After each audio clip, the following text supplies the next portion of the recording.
بسم الله الرحمن الرحيم لا أقسم بيوم القيامة ولا أقسم بالنفس اللوامة أيحسب الإنسان أن لن نجمع عظامه بلى قادرين على أن نسوي بنانه بل يريد الإنسان ليفجر أمامه يسأل أيان يوم القيامة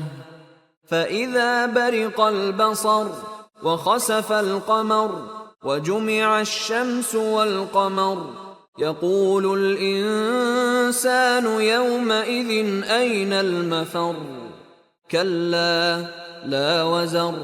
إلى ربك يومئذ المستقر ينبأ الإنسان يومئذ بما قدم وأخر بل الإنسان على نفسه بصيرة ولو ألقى معاذيره لا تحرك به لسانك لتعجل به إن علينا جمعه وقرآنه فإذا قرأناه فاتبع قرآنه ثم إن علينا بيانه كلا بل تحبون العاجلة وتذرون الآخرة وجوه يومئذ